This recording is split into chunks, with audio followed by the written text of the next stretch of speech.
Welcome to iDream media. So చాలా మందిలో మనం థైరాయిడ్ ప్రాబ్లం అనేది చూస్తూ ఉన్నాము. సో అయోడిన్ డెఫిషియన్సీ వల్ల ఈ ప్రాబ్లం వస్తుంది అంటారు. కానీ అయోడిన్ డెఫిషియన్సీ ఉంది.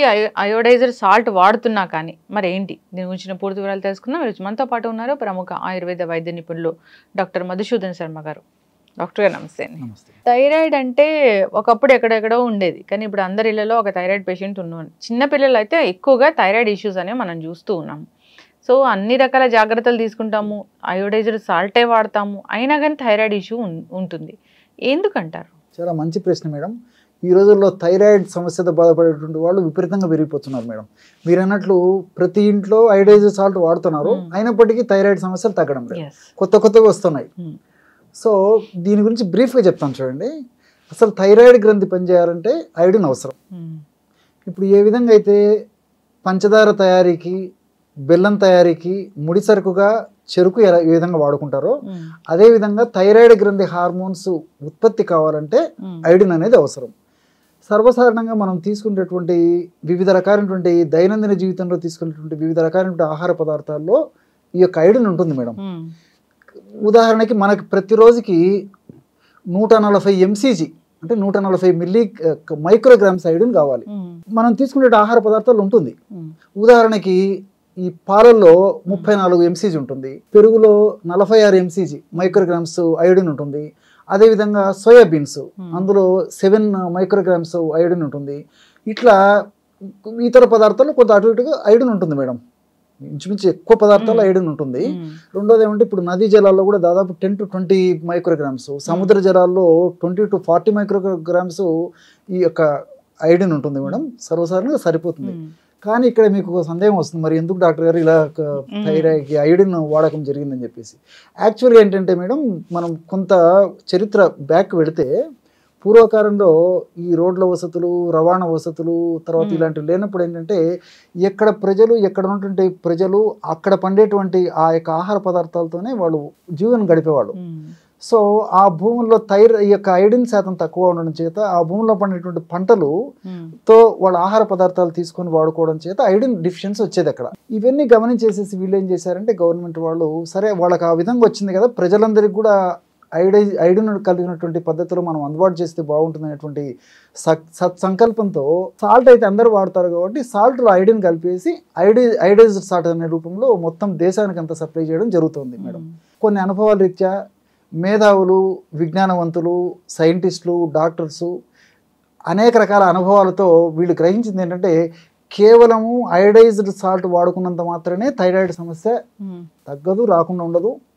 దీనికి ఇతర కారణాలు ఉన్నాయని చెప్పేసి స్ప్రౌట్స్ వాడకపోవడము, అదేవిధంగా డ్రై నట్స్, డ్రై ఫ్రూట్స్ ఇలాంటి పోషక పదార్థాలు వాడకపోవడం వల్ల కూడా ఈ యొక్క థైరాయిడ్ సమస్య వస్తుందని చెప్పేసి తేల్చి చెప్పడం జరిగింది. కాబట్టి ఇలాంటి పదార్థాలు వాడుకున్నట్లయితే ఆ సమస్య రాకుండా ఉంటుంది మేడం.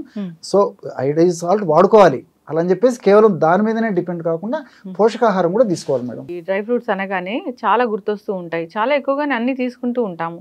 సో థైరాయిడ్కి ఏమైనా తినకూడదు, తినాలి అని ఏమైనా ఉంటుందా ఈ డ్రై ఫ్రూట్స్లో? మమ్మల్ని కూడా దైనందిన జీవితంలో మా హాస్పిటల్ కూడా చాలా మంది ఈ పేషెంట్స్ అడుగుతుంటారు మేడం.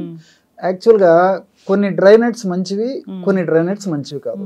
ఫర్ ఎగ్జాంపుల్ థైరాయిడ్ సమస్య కంటే ముఖ్యంగా హైపోథైరాయిడ్ సమస్య గురించి మేడం నేను చెప్తున్నాను ఇప్పుడు.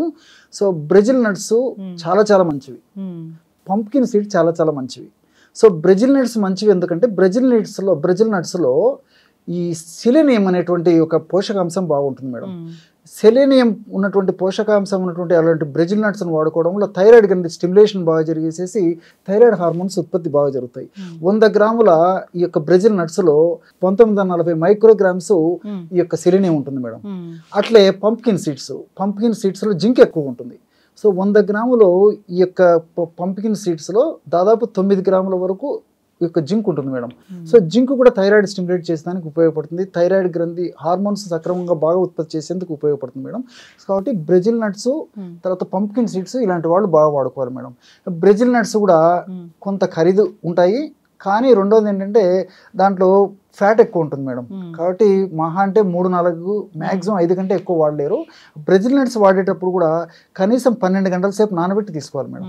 ఇప్పుడు పంప్కిన్ సీడ్స్ అయితే ఒక 6 గంటలు నానబెట్టిన సరిపోతుంది, కానీ బ్రెజిల్ నట్స్ మాత్రం కనీసం 12 గంటలు నానబెట్టినప్పుడే అది మనకు బాగా పోషకాంశాలు బాగా అంది బాగా జీర్ణమయ్యేందుకు ఉపయోగపడుతుంది మేడం. Yes. మరి వాడకూడని కూడా కొన్ని ఉన్నాయి మేడం. ఫర్ ఎగ్జాంపుల్ ఈ పైన్ నట్స్ అని చెప్పేసి మనకు ఒక రకమైనటువంటి nuts దొరుకుతాయి, దొరుకుతాయి. అవును. మీకు ఐడియా ఉంటుంది మేడం. సో ఇవి చాలా ఖరీదైనటువంటివి, కొన్ని చోట్ల దొరుకుతాయి, కొన్ని చోట్ల దొరకవు, అందరికీ అందుబాటులో ఉండకపోయేటువంటి అవకాశం ఉంటుంది. కాబట్టి పైన్ నట్స్ వాడడం కష్టం. అందులో గైట్రన్స్ అని చెప్పేటి రసాయన పదార్థాలు ఉంటాయి మేడం. రెండవది గ్రౌండ్ నట్స్. ఈ గ్రౌండ్ నట్స్ అనే పల్లీలు, వేరుశనక్కాయలు, బుడ్డలు కొన్ని ప్రాంతాల్లో కొన్ని పేర్లతో పిలుస్తుంటారు మేడం. సో వీటిలో కూడా గైట్రిన్స్ ఉంటాయి. గైట్రిన్స్ ఉన్నటువంటి ఇలాంటి యొక్క సీడ్స్ ని వాడుకోవడం వల్ల ఈ థైరాయిడ్ గ్రంథి పనితీరు మందగిస్తుంది. కాబట్టి వాడకూడదు మేడం.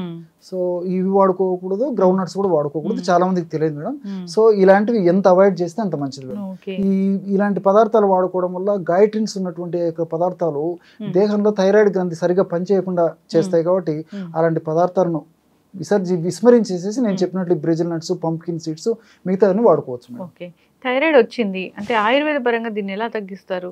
చాలా మంచి మెడిసిన్స్ ఉన్నాయి మేడం. థైరాయిడ్ కు సంబంధించి వరుణ అని చెప్పేసి ఒక మూలికను ఎక్కువగా వాడుతుంటారు.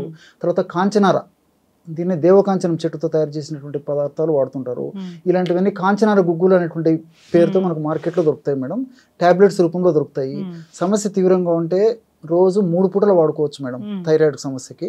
రెండోది ఏంటంటే ఈ కాంచనార గుగ్గులు కూడా టాబ్లెట్స్ లావుగా ఉన్నటువంటివి అయితే రోజు ఉదయం ఒకటి, మధ్యాహ్నం ఒకటి, రాత్రి ఒకటి వాడుకోవచ్చు. టాబ్లెట్స్ సన్నగా ఉంటే రోజు ఉదయం 2, మధ్యాహ్నం 2, రాత్రి 2 వాడుకోవచ్చు. అట్లా వరుణాది కషాయం అని చెప్పేసి దొరుకుతుంది మేడం. వరుణాది కషాయం. సో ఇది కూడా థైరాయిడ్ గ్రంథికి బాగా పనిచేస్తుందని చెప్పేసి రీసెర్చ్ పరంగా కూడా ప్రూవ్ అయింది మేడం. ఆ వరుణాది కషాయం కూడా మనకు మార్కెట్లో దొరుకుతుంది. ఒక 10 ml వరుణాది కషాయం లిక్విడ్, ఒక 10 ml వాటర్ కలుపుకొని రోజు 2 సార్లు తీసుకోవచ్చు. ఇలాంటివన్నీ కూడా ఈ థైరాయిడ్ గ్రంథి పనితీరు బాగా పనిచేసేందుకు ఉపయోగపడతాయి. రెండవది ఏంటంటే మేడం, ఈ యొక్క ఔషధాల యొక్క ప్రత్యేకత, ఇంగ్లీషు ఆధునిక కృత్రిమ రసాయన ఔషధాలు అయితే హైపోథైరాయిడ్కి సపరేట్ మందులు మేడం, హైపర్ థైరాయిడ్ దీనికి సపరేట్ మెడిసిన్స్. కానీ ఆయుర్వేద వైద్య విధానంలో థైరాయిడ్ పనితీరుని సక్రమంగా చేసేస్తాయి. అదే హైపోథైరాయిడ్ కానివ్వండి, హైపర్ థైరాయిడ్ కానివ్వండి, ఔషధం మాత్రం ఒక్కటే, అంటే దాన్ని రెక్టిఫై చేసేస్తుంది madam. That is the speciality of ayurvedic medicine. అయితే డాక్టర్ గారు, ఆయుర్వేద మెడిసిన్స్ మంచివే, ఆయుర్వేద వైద్యం చాలా మంచిదే, ఏ జబ్బునైనా రూట్ కాజ్తోని ఇది తగ్గిస్తుంది. అయితే మెడిసిన్స్ అనేసరికి అందరికి కూడా ఒకలాంటి భయం ఉంటుంది. ఇన్ ద సెన్స్ దాన్ని ఓకే ఆ మూలిక మంచిదే, కానీ మూలికని మూలికలాగా తీసుకోవాలి. కానీ ఎప్పుడైతే ఈ క్యాప్సూల్ రూపంలో వచ్చేటప్పటికి దానిలో ఖచ్చితంగా ఏదో ఒకటి కలపాల్సి ఉంటుంది, అంటే నిల్వ ఉండడానికి. సో అది దాని గురించి అందరు భయపడుతూ ఉంటారు. ఏం చెప్తారు డాక్టర్ గారు దానికోసం? ఇది చాలా మంచి ప్రశ్న మేడం. మీరు ఈ ప్రశ్న అడిగేసరికి నాకు కొన్ని విషయాలు గుర్తొస్తున్నాయి. పూర్వకాలము ఒక 5 పల్లెలు లేక 10 విలేజెస్ సంబంధించి ఒక డాక్టర్ ఉండేవాడు. ఆయన స్వయంగా ఆ చుట్టుపక్కల ఉన్నటువంటి మూలికలు సేకరించేసి ఫ్రెష్గా మెడిసిన్స్ తయారు చేసి ఇచ్చేవాడు మేడం. అందుకే రిజల్ట్స్ కూడా చాలా ఫాస్ట్గా వచ్చాయి. సో రకరకాల కారణాల రీత్యా, అంటే మనకు ఆ టైం లేకపోవడం ఒకటి, ఆ మూలికలు కనుక్కోలేకపోవడం ఒకటి, మూలికలు అందుబాటులో లేకపోవడం ఒకటి, ఇలాంటి వివిధ కారణాల రీత్యా ఈ క్యాప్సూల్స్ రూపంలోనూ, తర్వాత సింథటిక్ ఐటమ్స్ కలిపేసి టాబ్లెట్స్ రూపంలోనూ ఇలాంటి కృత్రిమంగా తయారు కావడం జరిగింది మేడం. కాబట్టి దీనివల్ల ఏమంటే తప్పని పరిస్థితుల్లో వాడుకోవచ్చు, కానీ వీలైనంత వరకు ఆయుర్వేద వైద్య విధానంలో మన మహర్షులు చెప్పినటువంటి పద్ధతిలో యాజ్ యూజువల్గా అట్లా వాడినప్పుడే సత్ఫలితాలు, సమర్థవంతమైన ఫలితాలు 100కి 100 భాగాలు కలిగేటువంటి అవకాశం ఉంటుంది. కాబట్టి మనం కృత్రిమంగా కొంత సృష్టించేసి మన అనుకూలత కోసం వాడుకున్నప్పుడు మరి ఫలితాల శాతం అయితే కొంచెం తగ్గిపోతుంది. ఖచ్చితంగా ఒక వైద్యుని సంప్రదించి ఆయన సమక్షంలో ఈ మందులు అనేవి తీసుకుంటే మంచిది మేడం, మంచిది. ఖచ్చితంగా అండి. సో ఆయుర్వేద వైద్యులు చాలానే కరువైపోతున్నారండి. సో అక్కడక్కడ ఉంటూ ఉన్నారు అంతే, చాలా తక్కువ ఉన్నారా అప్పుడు ఆయుర్వేదం తెలిసిన వాళ్ళు. సో అలాంటి వాళ్ళని మనం కాపాడుకోవాలని కోరుకున్నామండి. చాలా చక్కటి ఇన్ఫర్మేషన్ డాక్టర్ గారు, ధన్యవాదాలు. నమస్తే మేడం.